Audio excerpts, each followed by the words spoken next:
Bueno, pues amigos de Católicos en Línea, hoy continuamos con estos podcasts rumbo a los 500 años de las apariciones de la Virgen de Guadalupe en México. Y en esta ocasión tenemos como invitado al licenciado Juan José Santiago Valle, licenciado en Filosofía, y que también ya le ha dedicado bastantes años al estudio de la Virgen de Guadalupe. Entonces, que él mismo nos hable un poco de su interés sobre el tema guadalupano, sus inicios, ¿sí? Y en la actualidad. Muchas gracias, Luis, por la invitación a este conversatorio. Te agradezco la oportunidad de dirigirme a todos los suscriptores de Católicos en Línea. Bien, pues yo inicié trabajando con Monseñor Enrique Salazar hace algunos años, allá por el 96, 97. Fui su secretario, su bibliotecario, y bueno, viví de cerca los últimos trabajos de la causa de canonización de Juan Diego, cuando él todavía era presidente del Centro de Estudios Guadalupanos. Yo, mi primer acercamiento que tuve a este tema fue por el 94, cuando el párroco de mi comunidad había solicitado alguna conferencia con ocasión del centenario de la coronación de la Virgen de Guadalupe. Así que desde aquellos años pues ha sido de interés religioso, interés histórico, incluso interés filosófico en el tema de las apariciones de la Virgen de Guadalupe y todo lo que conlleva pues la reflexión de los documentos que prueban la historicidad de este acontecimiento. Muy bien. Eh, Recordemos que pues ya era la última etapa del centro De estudios de estudios guadalupanos. guadalupanos, ¿sí?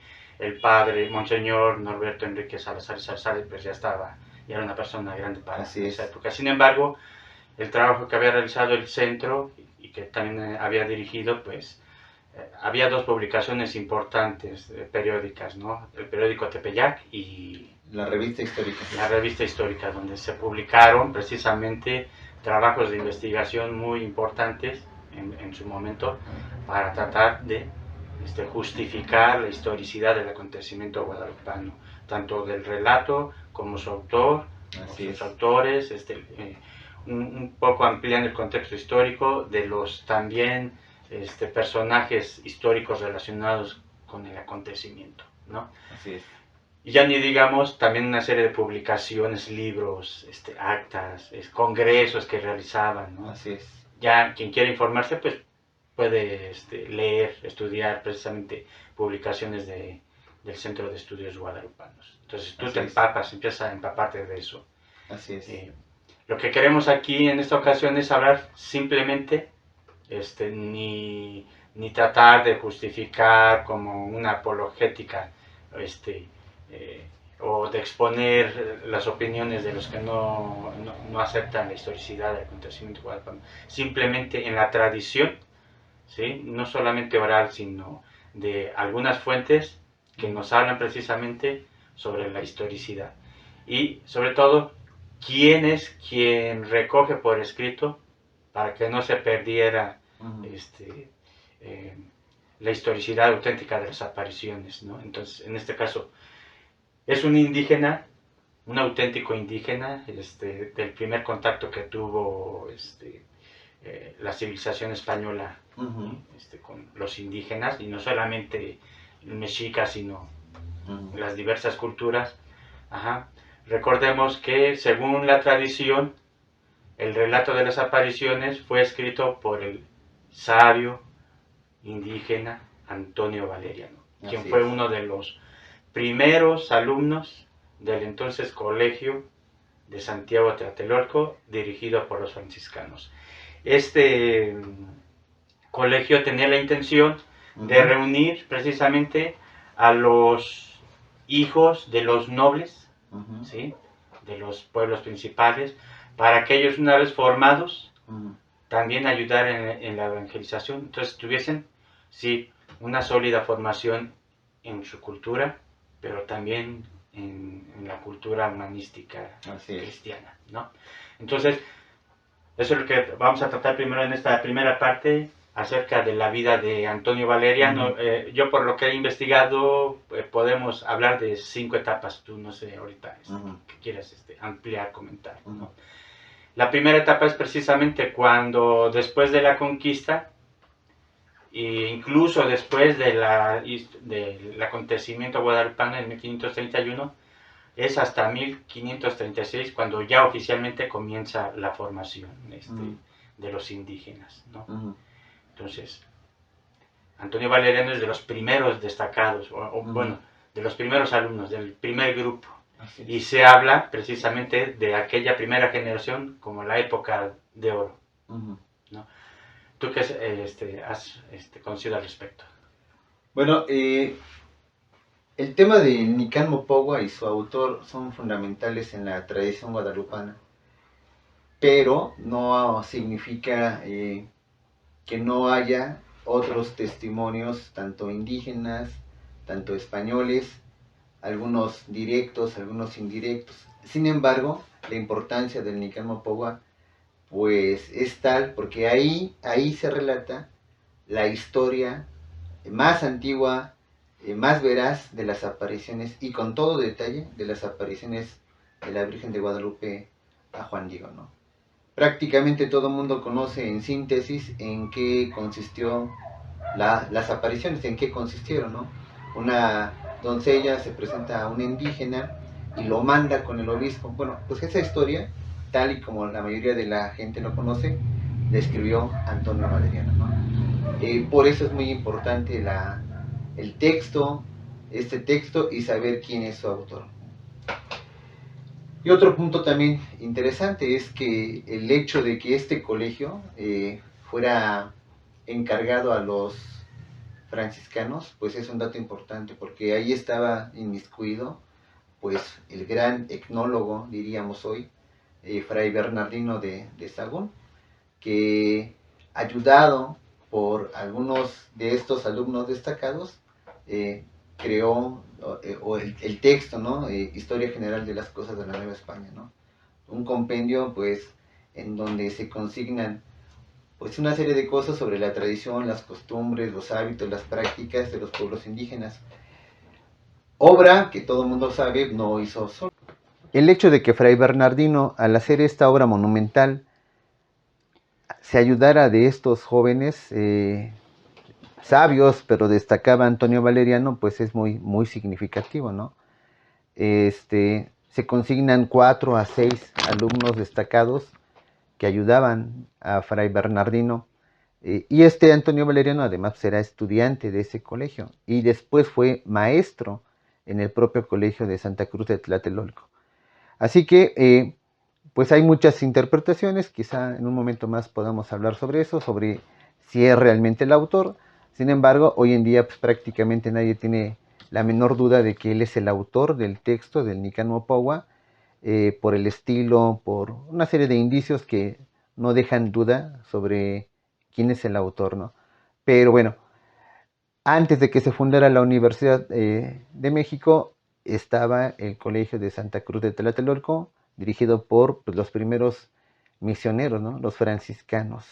Así que es significativo que los franciscanos llegaron a México a hacer una verdadera labor educativa. ¿Sí? Fundaron un colegio, entraron gente muy capaz, hay testimonios de que aprendieron rápidamente latín, aprendieron español o castellano, eran muy, muy hábiles para asumir nuevos conocimientos, las nuevas enseñanzas que traían los franciscanos.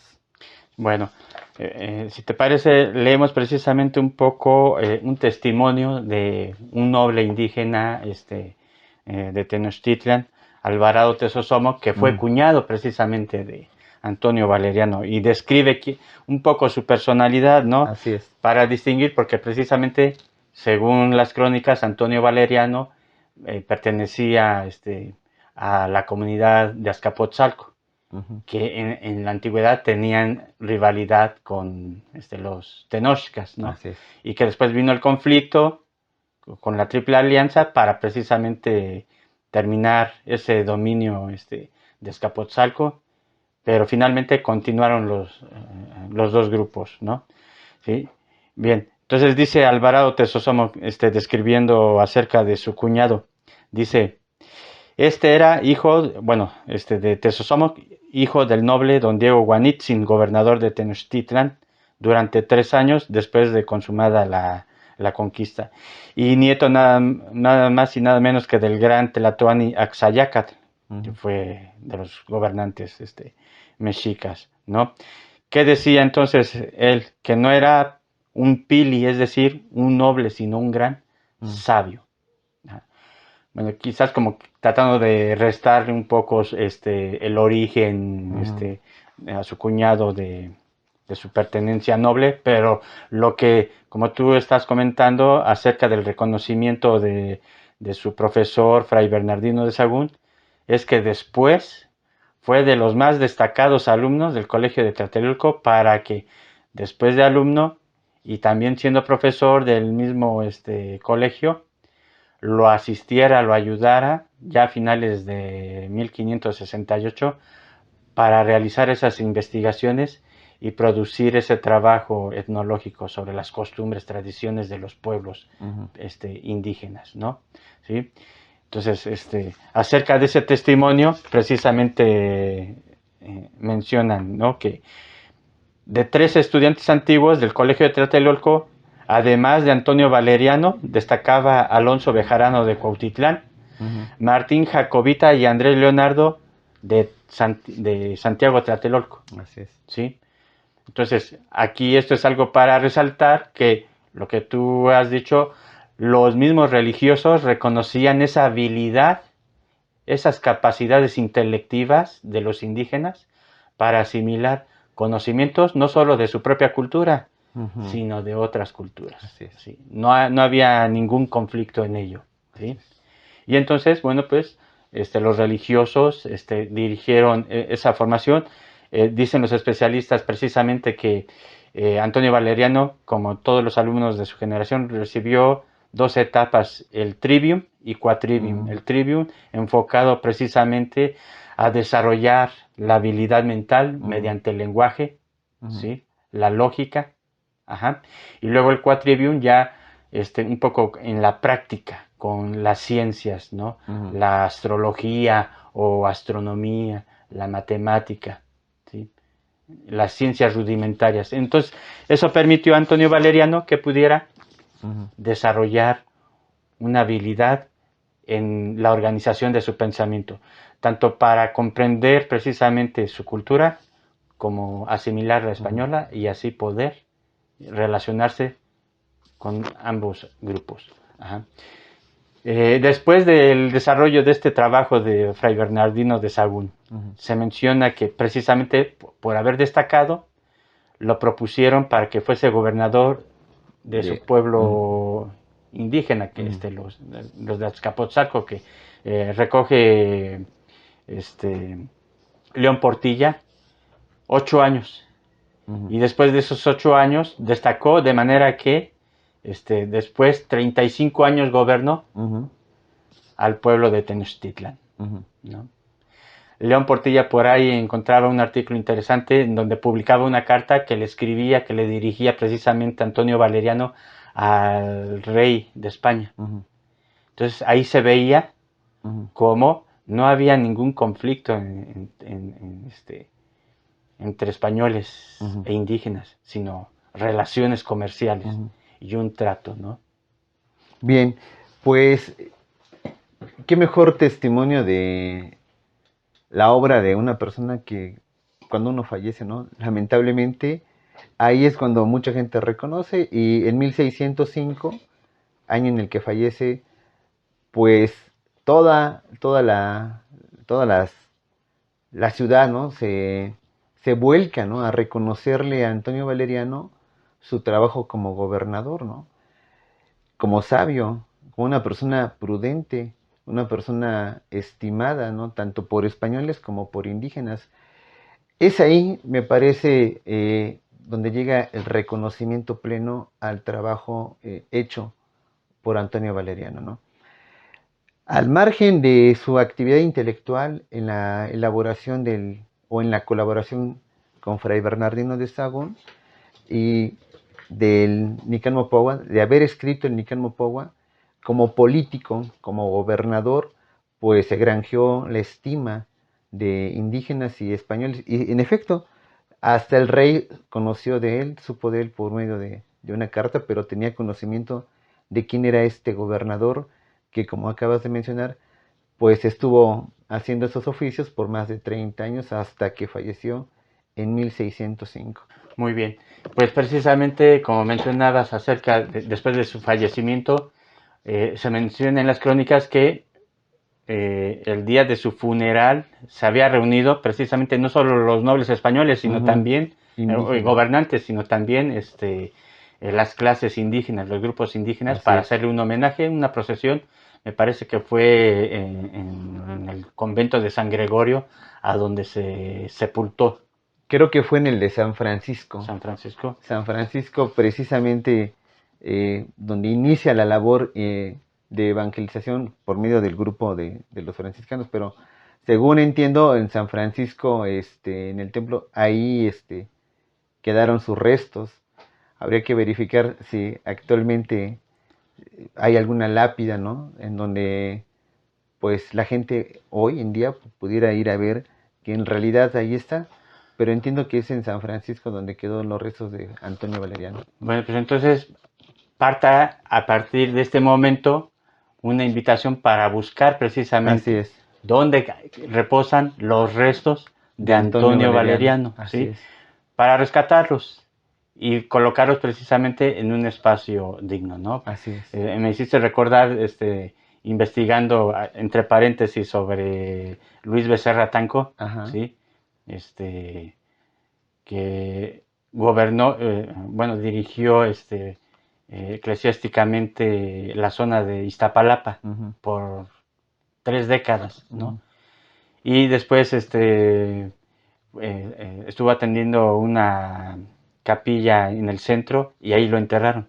Igual sería oportuno poder localizar sus restos para rendirle un homenaje y llevarlo a un lugar justo como uno de los que denominaron, yo estoy de acuerdo, evangelistas guadalupanos, ¿no? Bueno, cerramos el paréntesis. Perfecto. Entonces, precisamente entre los que lo elogian, como tú mencionabas, era un fraile franciscano que escribió un libro un año después de su muerte, Fray Juan Bautista, el sermonario mexicano, en el que mencionaba precisamente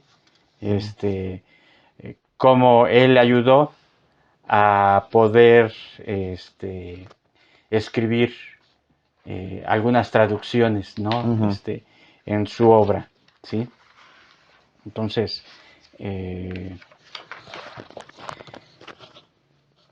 cerramos este punto, pasamos a la segunda parte. Perfecto, ¿sí? ¿Cómo no? Lo que es el Nican Mopohua. Siempre va a ser muy importante para poder recordar lo que yo he encontrado en los testimonios históricos de la tradición guadalupana, para fijar en la mente, distribuyen el acontecimiento guadalupano en 4 días. 4 días, que esto es muy importante en el pensamiento mexica, ¿sí? Ahí vemos el trasfondo literario, pero también asociado con fenómenos, el fenómeno de las apariciones. Entonces se habla de 4 apariciones a Juan Diego y la quinta a Juan Bernardino, ¿no? Entonces, una síntesis como lo que comentaste al principio del acontecimiento sobre la historia de las apariciones. Bien, hay que, bueno, el contexto, ¿no? 10 años después de la conquista, nada más ponernos a pensar espiritualmente cómo se podía sentir pues los indígenas, ¿no? Despojados de sus dioses, de su fe, de sus creencias, de sus prácticas, de sus ritos. En ese contexto, quizá un pueblo devastado por que le quitan un pilar fundamental de su vida, la religión. En ese contexto se presenta la Virgen de Guadalupe, ¿no? Santa María de Guadalupe, se presenta el por primera vez el 9 de diciembre de 1531, ¿no? Y bueno, le pide a Juan Diego una tarea inmensa, ¿no? Que vaya a convencer al obispo que ahí se le construya un templo. Después de varias situaciones pues que no he recibido, que es perseguido por los auxiliares del obispo, finalmente logra hablar con el obispo, le explica lo que le solicita la Virgen. Y bueno, el obispo, pues, como cualquier persona, duda, ¿no? Hay incredulidad. Se pide una prueba y pues se presenta la prueba. Y bueno, fundamental, al mismo tiempo, bueno, se da una situación. Juan Diego estaba preocupado por la salud de su tío, Tío. ¿sí?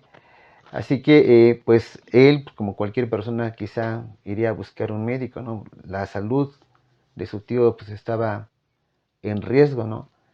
Va a buscar un médico, pero la Virgen lo intercepta, le dice que vaya con ella, le da la indicación y le da la prueba que necesita el obispo y que le pide a Juan Diego que confíe, que no se preocupe por su tío. Sí, en ese contexto, lo que significó esta noticia para indígenas, también para españoles desde luego, pero especialmente para los indígenas, ¿no? Abatido seguramente por la pérdida de su fe, de sus ritos, se aparece para dar un mensaje, un mensaje. Yo quiero, en lo personal, señalar o rescatar el contexto, ¿no? En el que se presenta la Virgen de Guadalupe. Y que este relato de Antonio Valeriano consigna pues con bastante precisión, ¿no? Yo por una época escuchaba dudas sobre el relato, ¿no? ¿Quién lo había escrito? Si había sido algún español, si había sido, no sé, casi un texto encargado, ¿no? A propósito para, pues no sé. Pero en realidad el texto, según el propio Miguel León Portilla, que acabas de mencionar, pues contiene tantos elementos que bueno, a lo mejor en primera instancia no lo pensamos, pero contiene elementos textuales, literales, que no hacen dudar ni siquiera a los más escépticos que, en primero, es el autor Antonio Valeriano, ¿no? Y que tiene elementos de cultura, de la propia cultura indígena, que era imposible que un español pudiera conocer. Repito, 10 años después de las apariciones. 10 años. Perdón, De la de conquista. la conquista. 10 años después de la conquista, ningún indígena, ningún español todavía tenía acceso a esos conocimientos, ¿no? De la cultura y del significado, del uso de las palabras que tenían los indígenas para referirse a lo divino, para referirse a Dios, ¿no? Y aquí hay esos elementos en el Nican Mopoguan, como demuestra Miguel León Portilla en su libro, de que no hay duda de que fue escrito por alguien que conocía la cultura indígena, y en este caso, pues Antonio Valeriano, que como ya mencionaste, pues era un indígena de familiares muy importantes en la historia del México prehispánico. Sí, bueno, como para hablar precisamente una semejanza, una analogía entre el relato del Nicamopogua con el Evangelio, aquí ya es un poco una interpretación teológica, ¿sí? Lo que tú decías precisamente, como comienza el relato, precisamente con una precisión histórica, 10 años después de conquistada la Ciudad de México, así inicia el Nicamopogua. Usa esos difracismos o expresiones propias de la lengua mexicana, ¿no? O azteca, ¿sí? Cuando ya estaban depuestas las flechas, los escudos, difracismo o dos palabras o frases para llegar a una idea, lo que simbolizaba la guerra, ¿no? 10 años terminada la guerra, cuando por todas partes había paz en los pueblos, y ahora viene una bella metáfora, ajá, con tres frases, tres momentos. Así como brotó, utiliza esa metáfora de la semilla. Así como brotó, ya verdece, ya abre su corola a la fe. Tres momentos, ¿no? El conocimiento de aquel por quien se vive. Como tú dices, ahora sí, la expresión, una expresión propia para referirse a un Dios supremo indígena, y que no tiene ningún problema Antonio Valeriano para referirse. Y Palnemoguani, el verdadero Dios. Y aquí, como enfatiza precisamente León Portilla, para referirse y diferenciarlo usando la misma expresión de Palnemoguani, Nelly Teot, el verdadero Dios. Así es. Y luego la énfasis, ¿a qué Dios? El Dios cristiano, porque después de usar la palabra náhuatl, Dios, Teot, usa ahora la expresión también castellana, Dios. ¿Sí? Así es. Y hay una semejanza precisamente en las parábolas que usaba Jesús para hablar sobre el reino de Dios. Una bella parábola semejante, ¿no?, a este caso. Dice, ¿con qué compararemos el reino de Dios o con qué parábola lo pondremos? El reino es como un hombre que echa el grano en la tierra. Duerma o se levante, noche o de día, el grano brota y crece, sin que él sepa cómo. La tierra da fruto por sí misma, primero hierba, o sea, nos recuerda a Nicampogua. Brotó, ¿no? Crece, primero hierba, ¿sí? Da fruto por sí misma, luego espiga, después trigo abundante en la espiga, y cuando el fruto lo admite, enseguida se le mete la hoz porque ha llegado la siega, ¿no? Entonces, en esta comparativa del Evangelio, posiblemente que también Antonio Valeriano, ya conociendo el latín, recordara, así si el Evangelio anunciado llegará a su momento en que irá creciendo, como tú dices, en esa psicología de los indígenas que difícilmente después de siglos, ¿no?, de tradición religiosa, pudieran aceptar una nueva fe. ¿Por qué? Porque, como dicen los especialistas, en el pensar indígena, lo verdadero es sinónimo que tiene raíz. Es una hierba que tiene raíz.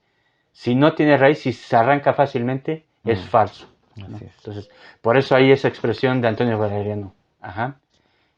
Así como brotó, lo que se ha sembrado auténtico empieza a crecer, empieza a reverdecer y a dar fruto, el conocimiento del verdadero Dios por quien se vive. Entonces ya los religiosos cumplieron su misión, que dicen las crónicas, en 1524, después de la conquista, llegan, y más o menos medio año de preparación empiezan a evangelizar, ¿sí? Y en ese fruto de evangelización, ¿quiénes escuchan? ¿Y quiénes creen? ¿Quiénes llegan a convertirse a pesar de que ya era una persona madura, como tú dices, psicológicamente? Pues Juan Diego, su esposa, y muchos más se llegan a convertir. Pero bueno, aquí yo quería hacer una pequeña pausa. Ahorita que mencionabas esta parte de la fe perdida por los indígenas, ¿no? Se trajo muchas instituciones españolas, europeas, pues llegaron a México, ¿no? No era, pues era lo más lógico, dado que se conquistó un nuevo lugar, pues traer las instituciones, y entre esas, la Inquisición, que no es tal, a veces pensamos que la Inquisición es sinónimo de muerte, sin embargo, parece que mucho más era administrativo. Sin embargo, mi punto es lo que quiero señalar, que algunos indígenas fueron acusados de volver a sus antiguas prácticas, ¿no? Obviamente había un juicio, una sanción, etc. Pero el punto es, el hecho de que les hayan quitado la fe o destruido muchas de sus cosas de fe, no significó en automático la conversión, porque muchos todavía regresaban a esos antiguos ritos, antiguas ceremonias, pero aparece María de Guadalupe y hay un cambio, me parece radical en ese sentido, ¿no?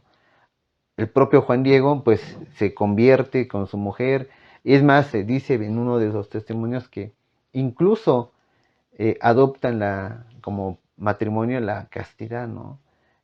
Permanecer célibes para el Señor.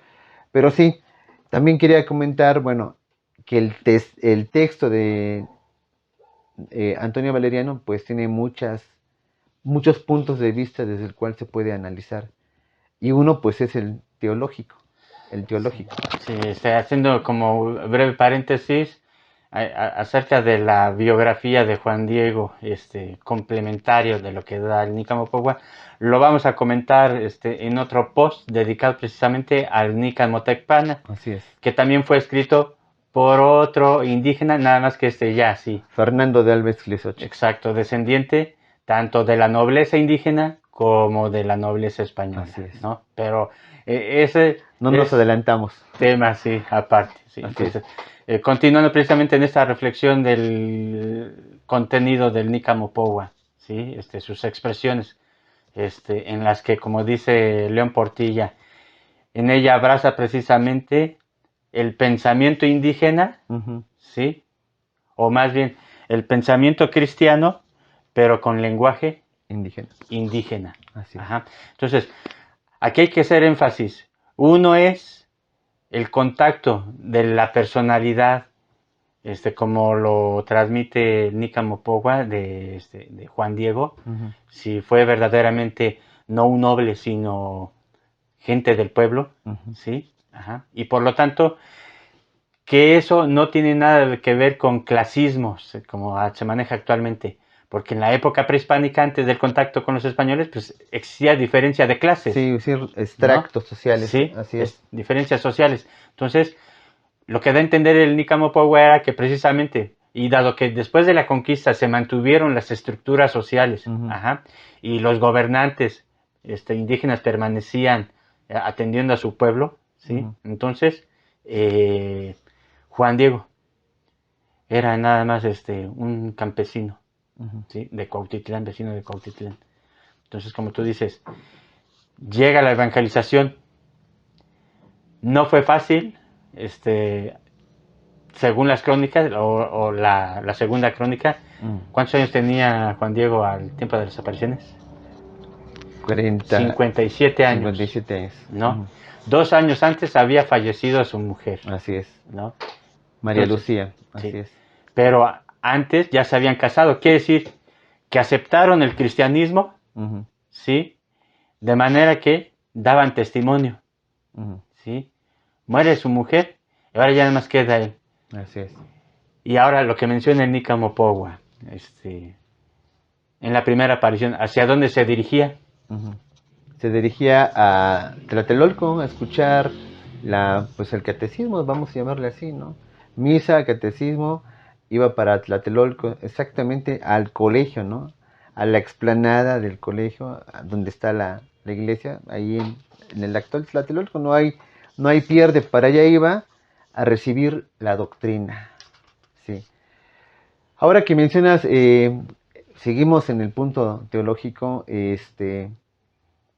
y los paralelismos con la Biblia, por ejemplo, el cerro, ¿no? El cerro del Tepeyac, y en la Biblia, pues a lo mejor el Sinaí, el Getsemaní, colinas donde Dios se manifiesta, ¿no? La divinidad se manifiesta. Entonces, estos rasgos que tiene la Biblia, tanto en el Nuevo como en el Antiguo Testamento, también se ven reflejados en el Nica Mopogua, de manera extraordinaria, ¿no? Una doncella, madre de Dios, se aparece en el cerro. Igual, elementos como cantos, como paz, tranquilidad que se vive en esos cerros con el contacto con Dios, se experimentan aquí en el Tepeyac con Juan Diego, el 9 de diciembre, ya a unos días de celebrar de conmemorar ese acontecimiento. Sí, si leemos brevemente ese pasaje de los signos que llamaron la atención a Juan Diego, como tú dices, en el caso de Moisés, ¿no? Una zarza ardiente. Así es. Que no se extinguía y que seguía prendida, ¿no? Pero en el ámbito, como un hombre maduro, empapado de su cultura prehispánica, difícilmente todavía podía abandonarla, porque las expresiones de él, ¿no? Con lo sobrenatural, hacen referencia a eso. Dice, se detuvo a ver Juan Diego, se dijo. Bueno, previamente los fenómenos que le llaman, ¿no? Cuando pasaba ahí por la orilla del Tepeyac. Oyó cantar sobre el cerrito, como el canto de muchos pájaros finos. Al cesar sus voces, como que le respondía el cerro. Sobremanera suaves, deleitosos sus cantos, sobrepujaban al del coyoltotot y del tsiniscán, y al de otros pájaros finos. Se detuvo a ver Juan Diego, se dijo, por ventura soy digno, soy merecedor de lo que oigo, quizás nomás lo estoy soñando, quizás solamente lo veo como entre sueños. ¿Dónde estoy? ¿Dónde me veo? Ahí viene la referencia a su cultura antigua. ¿Acaso allá donde dejaron dichos los antiguos, nuestros antepasados, nuestros abuelos, en la tierra de las flores, en la tierra del maíz, de nuestra carne, de nuestro sustento, acaso en la tierra celestial? Así es. Y no olvidemos que, por ejemplo, para la cultura mexica, la escatología o el destino último eran 4 regiones según el tipo de muerte. Así es. ¿No? Pero aquí está destacando Juan Diego una tierra florida, Así es. llena de flores, ¿no? Y son- no es así. Entonces viene la experiencia.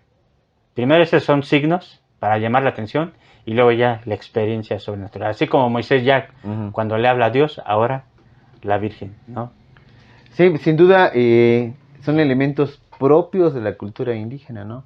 Flor y canto, que para ellos significaba divinidad, significaba pues lo sobrenatural, ¿no?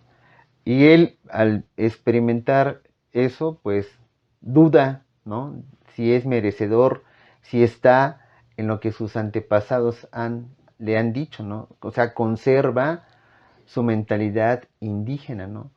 Y eso es muy importante, ¿no? Porque aunque ha recibido la nueva fe, no se ha despojado de esos conceptos, ¿no? Bueno, más que conceptos son cosas vitales en Juan Diego, ¿no? Así ve el cerro, escucha cantos, ve flores, y él está pues prácticamente en una experiencia, pues vamos a atrevernos a decir casi mística, ¿no?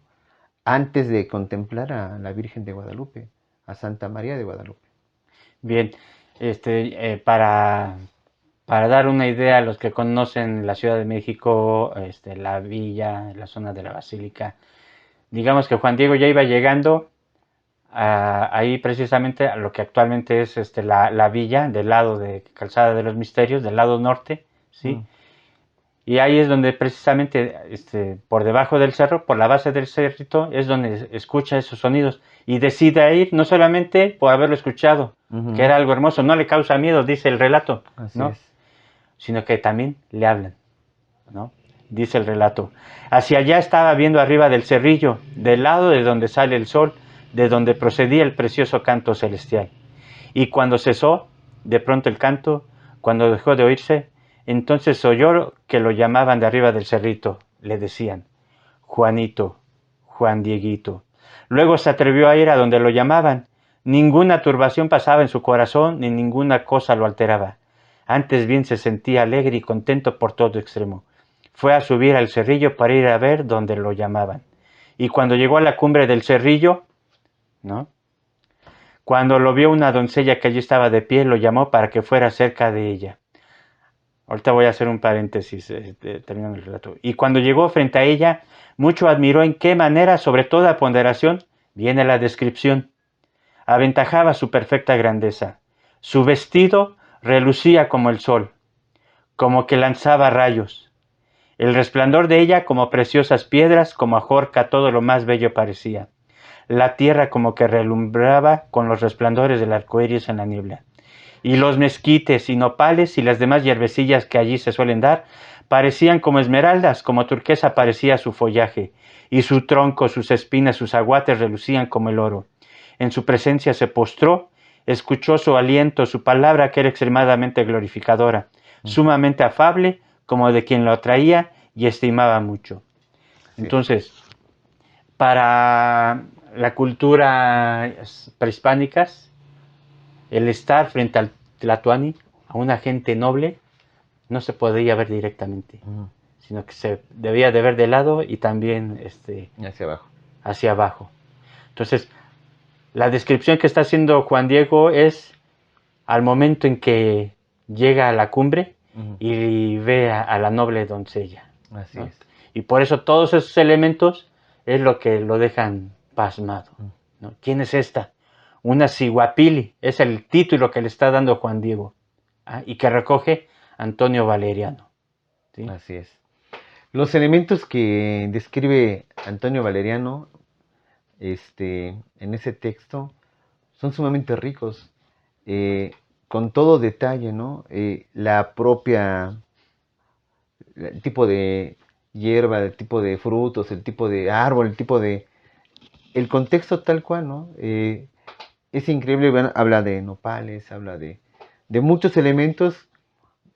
Uno puede ver al cerro y uno dice, pues aquí no hay nada, ¿no? Pero lo poquito que había está sumamente vivo, sumamente resplandeciente. Los colores, ¿no? Turquesa. O sea, me parece que lo que dice Antonio Valeriano en ese texto, la luz que emitía la Virgen, que todo resplandecía, es sumamente significativo, ¿no? Otro paralelismo, pues, me parece que es muy, muy, muy parecido a la transfiguración del Señor. Sí. Exacto, aquí recordemos en el testimonio de Mateo, cuando baja el ángel al anunciar la resurrección y estaba a la guardia de los soldados romanos. Así es. Y resplandecía, reverberaba. Así Ahí es. está la analogía con la Así imagen es. de la Virgen de Guadalupe. ¿no? Así es. Porque la traducción que hace sobre todo Primo Feliciano Velázquez, y reverberaba, Así es. ¿no? Los rayos. Ajá. Entonces, el Jesús de la resurrección es un Jesús glorioso. Así es. La Virgen de Guadalupe no es, sí es la Virgen de Nazaret, pero es la Virgen resucitada. Así es. Es la Virgen gloriosa. Bueno, está en discusión, ¿no? El tema de la paralelismo resurrección, es importante. pero el paralelismo es Es importante. importante. Es la Virgen María glorificada, ¿sí? Y que entonces ahora cumple efectivamente, este es el último punto que tratamos ahorita, ¿no? El mensaje que da a Juan Diego cuando va a buscar al sacerdote para que confiese a su tío, lo unja, ¿sí? Reciba la comunión, ajá. Y el mensaje consolador de Santa María de Guadalupe. Así es. Ajá. Entonces, vemos cómo tanto Juan Diego, que le está dando ese testimonio a Antonio Valeriano, que lo recoge, ¿sí? Utiliza, no, lógicamente en su lenguaje indígena, para hablar de ese mensaje cristiano, pero ya desde el principio la Virgen se reviste de los elementos de la cultura prehispánica, Así no es. los desprecia, Así es. sino toma lo positivo. Es lo que ahora en teología se está llamando inculturación del Evangelio, ¿no? Como dice también San Pablo en la carta a los Filipenses, en el capítulo 4, ¿sí? Apropiense, tomen lo positivo. Así es. ¿Sí? Muy bien. Entonces, tú mencionabas precisamente ese momento difícil, que Juan Diego no puede cumplir su voluntad. ¿Por qué? Porque su tío está enfermo. Ajá, se queda todo el lunes con él y ya el martes muy temprano, antes de que saliera el sol, va a buscar al sacerdote, ¿no? Entonces, leo brevemente, rápidamente ese pasaje, ¿sí? Cuando tiene ese encuentro. El martes, siendo todavía muy de noche, de allá vino a salir de su casa Juan Diego a llamar al sacerdote a Tlatelolco, y cuando ya acertó a llegar al lado del cerrito, terminación de la sierra, al pie donde sale el camino de la parte en que el sol se mete, esto es del lado poniente. ¿Sí?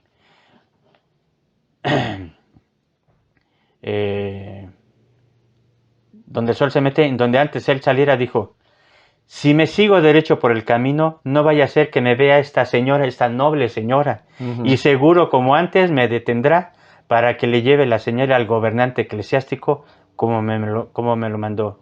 Que primero nos deje nuestra tribulación, que antes yo llame deprisa al sacerdote religioso mi tío, no hace más que aguardarlo.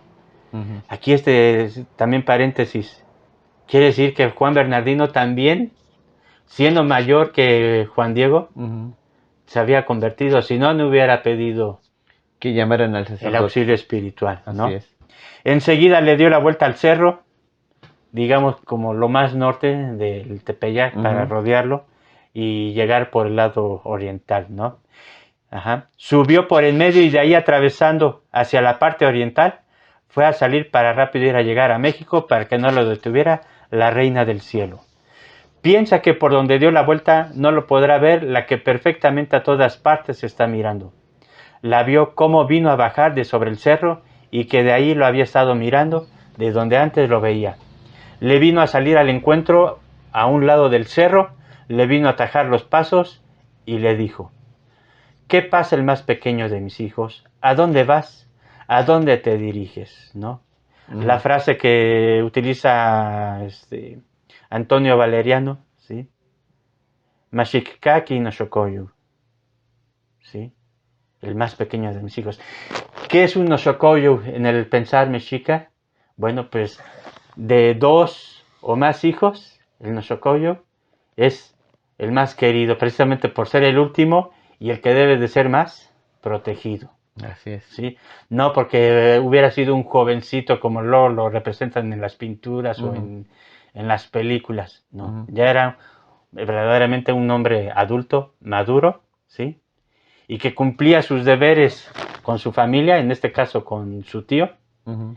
a sabiendas que tenía un encargo muy importante de parte de la noble reina del cielo, Así es. ¿no? Mira, ahí hay otro paralelismo. Los niños, ¿no? El espíritu, bueno, hay una parte del Evangelio donde Jesús pide que seamos como niños, ¿no? Y Juan Diego en ese sentido, aunque era ya grandecito, rebasaba los 50, pues tenía actitudes de inocencia, ¿no? No era un ingenuo tampoco, no era un ingenuo, ¿no? Pero su corazón era limpio, ¿sí? Como un niño, ¿sí? Aquí no quiere, me parece, Jesús que seamos ingenuos, sino como niños, ¿no? Y Juan Diego cumple con esas características, ¿no? Ser dócil, ser obediente, aunque en este punto que acabas de leer, pues tiene como prioridad la salud de su tío. Quiere posponer el encargo nada más de la Virgen, pero como un niño, pues también tiene la capacidad de decir esto es primero ahorita. ¿Sí? Y la Virgen le sale. Pero aquí el paralelismo es importante, ¿no? Tener espíritu de niño, ¿no? Es De decir, sencillez. de sencillez. Porque también podemos pasar muchas horas hablando de esto, pero también Juan Diego considera que no es capaz de la tarea, ¿sí? Que a lo mejor hay por ahí otra persona más digna, más preparada, más reconocida, que bien puede la Virgen buscarse a otro embajador para la tarea, pero la Virgen Sí, insiste ese que fue el sea él, comentario que le hizo en la segunda aparición el sí, sábado por la tarde, ¿no? pero la Virgen insiste que sea él, ¿sí? Entonces, este paralelismo con,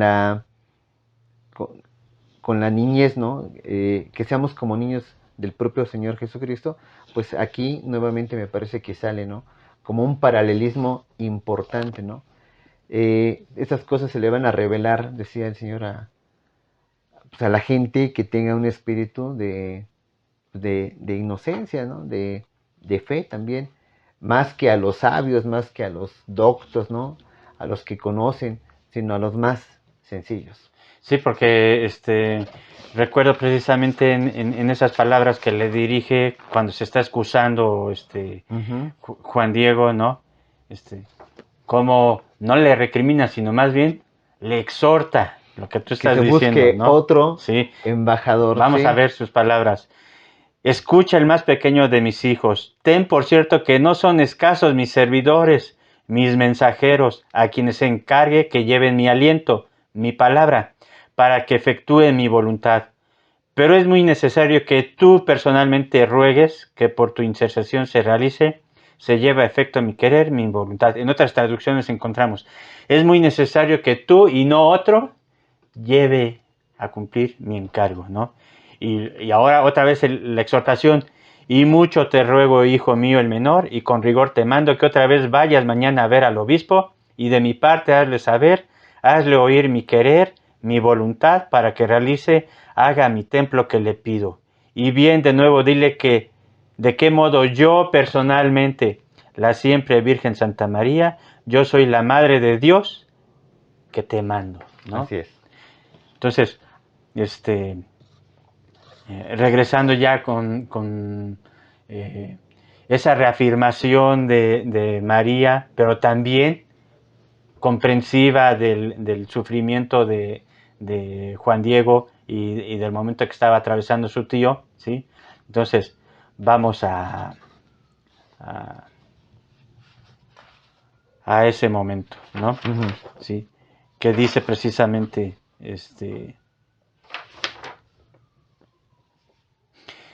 le pregunta a la Virgen cuando la ataja. Actualmente la tradición nos dice que en la capillita denominada El Pocito es el lugar en donde la Virgen encuentra a Juan Diego para preguntarle, ¿no? Ujú. Le repito su pregunta: ¿qué pasa el más pequeño de mis hijos? ¿A dónde vas? ¿A dónde te diriges?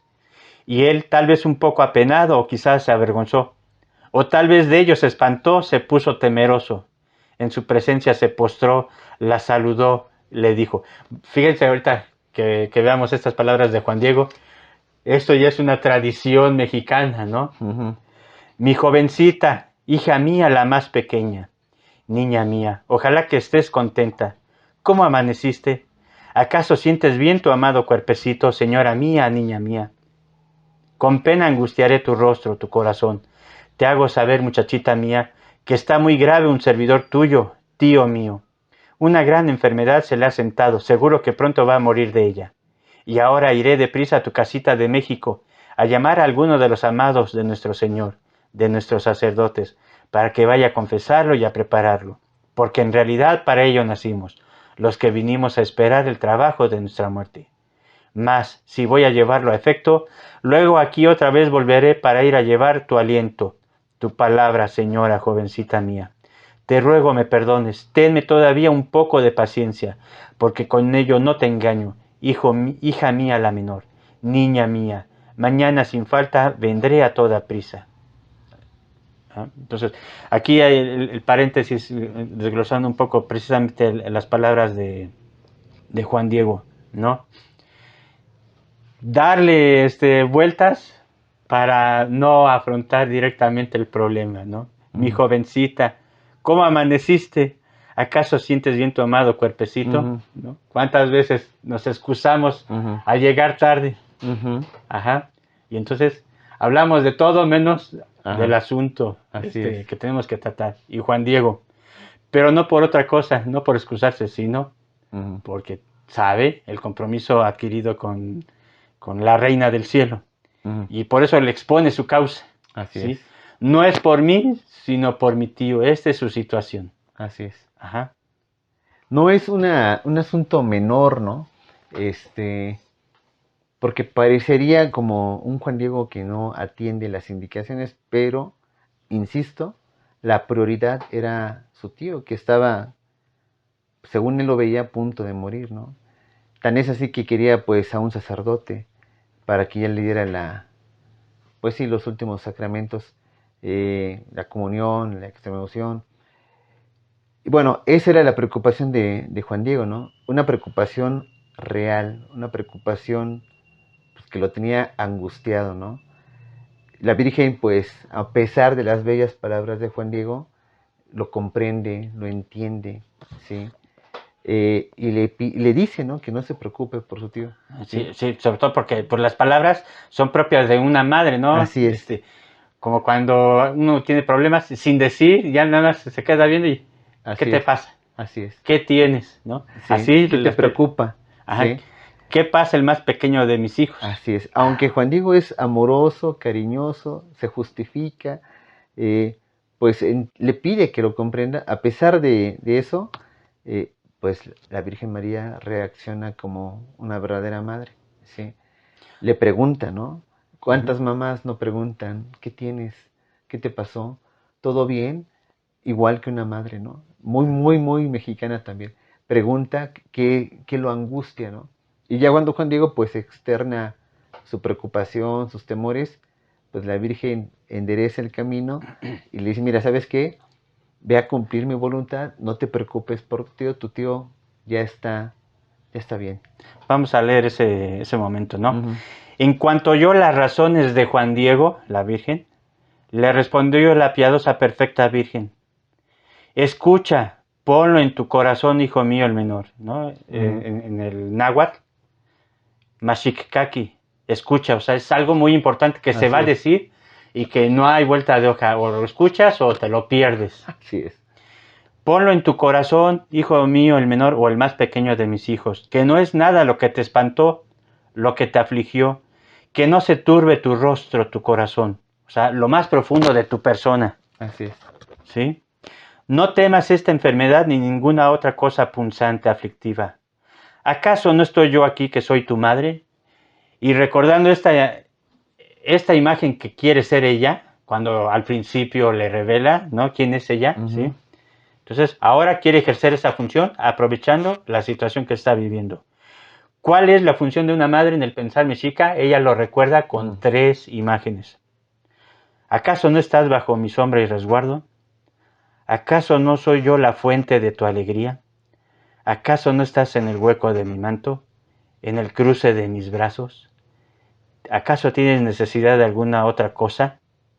Que ninguna otra cosa te aflija, te perturbe, que no te apriete con pena la Ujú. enfermedad de tu tío, porque de ella no morirá por ahora. Ujú. Ten por cierto que ya está bueno. Y luego ahí pone entre paréntesis, y luego en aquel mismo momento sanó su tío como después se supo. Y Así es, porque en el relato más adelante, el mismo tío lo confirma, ¿no? así es. Que se le había aparecido. Entonces quiere decir, aquí hay un fenómeno místico de los santos, Ujú. ¿no? ¿Cómo se llama ese fenómeno? Bilocación, Bilocación. así Estar es, en 2 lugares al al mismo mismo tiempo. tiempo. Así como se menciona de San Martín de Porres, Ujú. que se le veía en 2 lugares al mismo tiempo, la Virgen. Así es. Atendiendo a Juan Diego, consolándolo, Y y al mismo tiempo también curando al tío. ¿sí? Ajá. Y Juan Diego, cuando oyó la amable palabra, el amable aliento de la Reina del Cielo, muchísimo con ellos se consoló, bien con ellos apaciguó su corazón, y le suplicó inmediatamente le mandara a ver al gobernante obispo a llevarle algo de señal de La comprobación señal para que que le pedía. creyera. Otro paralelismo aquí también en esto que acabas de leer, pues es el papel de la Virgen, por ejemplo, en las bodas de Canaán, ¿sí? En donde van a una boda, ya no hay vino, se quedan sin vino, pues, le pregunta, María intercede con su hijo, ¿no? Oye, no tienen vino, no se acabó el vino. Y bueno, él dice que no es el momento, sin embargo, la Virgen le dice a otras personas, hagan lo que él les dice, hagan lo que él les dice, ¿no? En el momento en el que va a actuar, hagan lo que les dice. Aquí es muy, muy parecido. Juan Diego, haz lo que yo te digo. ¿Sí? Yo en ese momento voy a actuar. ¿Sí? Entonces, el paralelismo es, pues, sumamente rico e interesante, ¿no? Eh, Acá en la Biblia, pues Jesús toma conocimiento de la situación, de lo que la madre le expresa, pero va a actuar. No en ese momento, pero va a actuar. Y acá la Virgen igual, va a actuar, pero aquí sí, inmediatamente presentándosele al tío a Juan Bernardino, al tío de Juan Diego, ¿no? Entonces, ese es otro paralelismo teológico importante que hay que destacar, ¿no? En suma, todo el Nican Mopowa, pues es un relato que tiene pues paralelismos con la Biblia, sí, con la Biblia. Ahora, regresando al punto, ¿no? Juan Diego, después de escuchar a la Virgen, queda, digamos que, su corazón sanado, ya deja de estar afligido, preocupado, y va a hacer la tarea que le encarga la Virgen de Guadalupe. Bien. Cerramos ya más con el momento culminante Ujú. de este relato, ¿sí? No interesa si algunos piensan que es un género de ficción, pero ¿quién Ajá, hubiera imaginado, así como es. dice León Portilla, ¿sí? una obra escrita Ujú. en lenguaje indígena, pero reflejando un pensar netamente cristiano, Así ¿no? es. ¿Sí? Entonces, llega para cumplir Juan Diego, va arriba del cerrito, recoge las flores, las Ah, corta, las pone en el hueco de su manto, se las muestra a la Virgen, dice el relato que ella las recoge y las vuelve a poner en el manto de Juan Diego, ¿sí? Y ya, llega ya al palacio del obispo, ¿sí? Espera un rato porque pues nadie le hacía caso, así es. hasta que finalmente hay un fenómeno, también otro prodigio, que llama la atención, si no, no le hubieran hecho caso. Ujú. Dicen que cuando olían a rosas, les Ujú. llamó la atención, sobre todo lo que tenía el bulto ahí, Juan Diego, y se veían las rosas. Entonces dice, los criados Del del obispo. obispo querían agarrarlas y como que parecían más bien bordadas, Ah, sí. ¿no? Ujú. ¿Sí? O Y eso, pintadas. Ah. o pintadas, y eso les llamaba la atención. Entonces le fueron a pasar el chisme al obispo. Ahí está aquel indito, Ujú. ¿sí? Que decía que ve a la Virgen, ¿no? Parece que te trae tu recado, ¿no? Ujú. Háganlo pasar. Y entonces, ¿qué sucede? Eh, Inmediatamente fueron a decirle al gobernante obispo lo que habían visto, cómo deseaba verlo el indito que otras veces había venido y que ya hacía muchísimo rato que estaba ahí aguardando el permiso porque quería verlo. El gobernante obispo, en cuanto lo oyó, dio en la cuenta de que aquello era la prueba para convencerlo, para poner en obra lo que solicitaba el hombrecito. Enseguida dio orden de que pasara a verlo. Y habiendo entrado en su presencia, se postró como ya antes lo había hecho, porque si así se postraba con la Virgen, también con la autoridad Así religiosa, es. como lo hacían los indígenas con las autoridades tanto gobernantes como sacerdotes, Ujú. ¿no? El gobernante obispo, en cuanto lo oyó, dio en la cuenta de que aquello era la prueba para convencerlo, para ponerlo en obra lo que solicitaba el hombrecito. Enseguida dio orden de que pasara a verlo, y habiendo entrado en su presencia, se postró como ya antes lo había hecho, y de nuevo le contó lo que había visto. Admirando su mensaje, le dijo: Señor mío gobernante, ya llevé a cabo según me mandaste. Así fui a decir a la señora mi ama, la niña celestial Santa María, la madre, la amada Madre de Dios, que pedías una prueba para poder creerme, para que le hiciera su casita sagrada, en donde te la pedía que la levantaras. Y también le dije que te había dado mi palabra de venir a traerte alguna señal, alguna prueba de su voluntad, como me lo encargaste. Y escuchó bien tu aliento, tu palabra, y recibió con agrado tu petición de la señal de la prueba, para que se haga, se verifique su amada voluntad. Y ahora, cuando era todavía de noche, me mandó para que otra vez viniera a verte, y le pedía prueba para ser creído, según había dicho que me daría, e inmediatamente lo cumplió. Y me mandó a la cumbre del cerrito, en donde antes ya lo había visto, para que allí cortara diversas rosas de Castilla, y cuando las fui a cortar, se las fui a llevar allá abajo. Y con sus santas manos las tomó de nuevo en el hueco de Mellate, las vino a colocar para que te las viniera a traer, para que a ti personalmente te las diera. Aunque bien sabía yo que no es lugar donde se den flores la cumbre del cerrito, porque solo hay abundancia de riscos, abrojos, huizaches, nopales, mezquites, no por ello dudé, no por ello vacilé. Cuando fui a llegar a la cumbre del cerrito, miré que ya era el paraíso. ¿Como qué paraíso sonaría? Ujú. Xochitlalpan, ¿no? La tierra de las flores, la tierra del sustento, la tierra donde ahí está la verdad de Dios. Allí estaban ya perfectas todas las diversas flores preciosas, de lo más fino que hay, llenas de rocío esplendorosas. De modo que luego las fui a cortar y me dijo que de su parte te las diera, ya que así yo probaría que vieras la señal que le pedías para realizar su amada voluntad. Y para que aparezca que es verdad mi palabra, mi mensaje, aquí las tienes. Hazme favor de recibirlas. Y luego extendió su blanca tilma en cuyo hueco había colocado las flores, y así como cayeron al suelo todas las variadas flores preciosas, luego allí se convirtió en señal. Se apareció de repente la amada imagen de la perfecta Virgen Santa María, Madre de Dios, en la forma y figura en que ahora está, en donde ahora es conservada en su amada casita, en su sagrada casita en el Tepeyac, que se llama Guadalupe.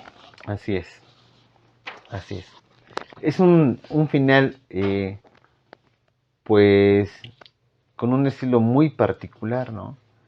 Me parece que Juan Diego expone así muy concisamente lo que la Virgen le estaba solicitando y él narró con precisión lo que pasó. Me mandó por las flores, las tocó y me mandó aquí contigo.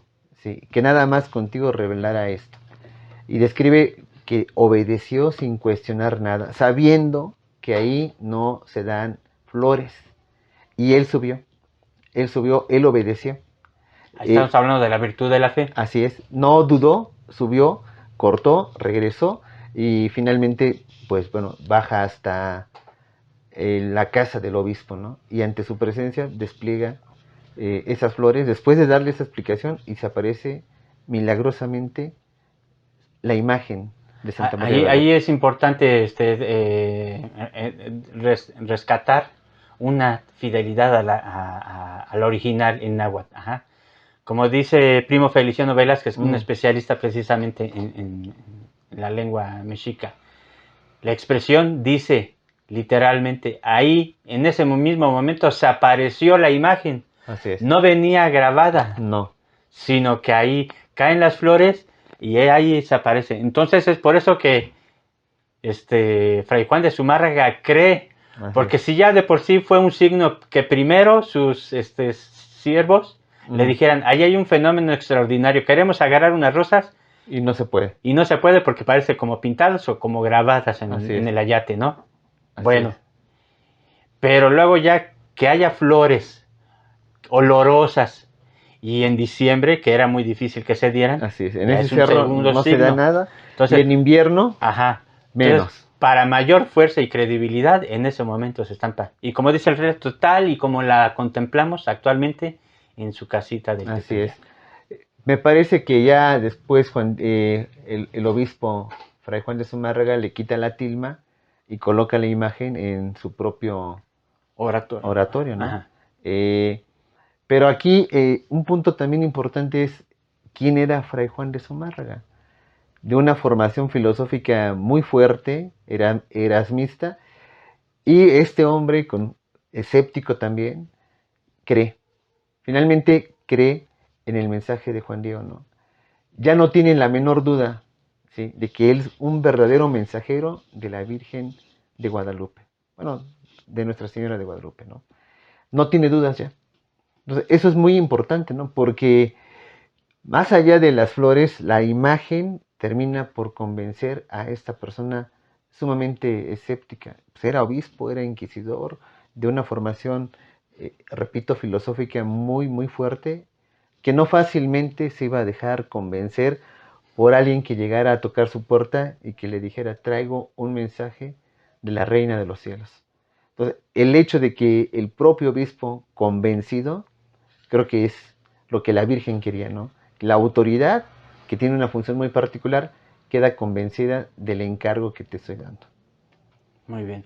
Pues aquí terminamos esta charla con Juan José Santiago, licenciado en Filosofía, también un estudioso del tema guadalupano, al que vamos a seguir invitando de aquí a que podamos llegar al 2031, en el jubileo de los 500 años de las apariciones de Santa María de Guadalupe, charlando de otros temas, no nada más sobre documentación histórica, los personajes históricos, hablando también, como tú que fuiste colaborador secretario de Monseñor Salazar, hablando del trabajo de los pioneros que vinieron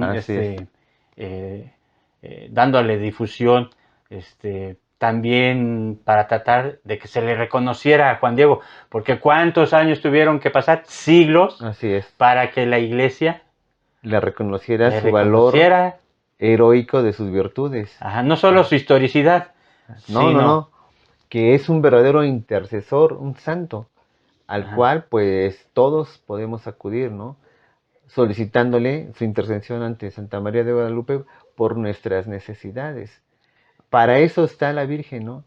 Que nosotros como sus hijos acudamos a ella, a su templo, a buscarla, a pedirle consuelo, a pedirle auxilio. Para eso está la Virgen. Ese es el mensaje importante de Santa María de Guadalupe, ¿no? Consolar y ayudar a sus hijos más necesitados, sin importar de qué origen, clase social o como le quieran llamar, pertenezcan o Bien. pertenezcamos.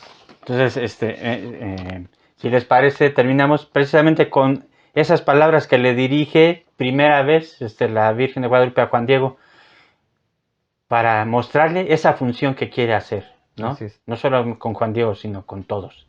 Le dice: escucha y ten por cierto, el más pequeño de mis hijos, que yo soy la siempre Virgen Santa María, Madre del verdadero Dios por quien se vive, el creador de las personas, el dueño de la cercanía y de la mediación, el dueño del cielo, el dueño de la tierra. Mucho quiero, mucho deseo que aquí me levante mi casita sagrada, en donde lo mostraré, lo ensalzaré al ponerlo de manifiesto, para darlo a las gentes en todo mi amor personal, en mi mirada compasiva, en mi auxilio, en mi salvación. Aquí vienen las funciones. Así es. Porque yo en verdad soy vuestra madre compasiva, tuya y de todos los hombres que en esta tierra estáis en uno. Y de los demás, y de las demás variadas estirpes de hombres, mis amadores, los que a mí clamen, los que me busquen, los que confíen en mí, porque ahí les escucharé su llanto, su tristeza, para remediar, para curar todas sus diferentes penas, sus miserias, sus dolores. Así es la misión Sí. de la Virgen de Guadalupe. Te Muy agradezco mucho la invitación y con todo gusto, pues, aquí estamos a tus órdenes. Pues muchas gracias por su compañía. No se les olvide darle like al video, compartirlo a sus contactos en sus redes sociales, suscribirse al canal y para que reciban notificación de los próximos podcasts sobre el tema. Que tengan una bonita tarde bendecida. Hasta luego.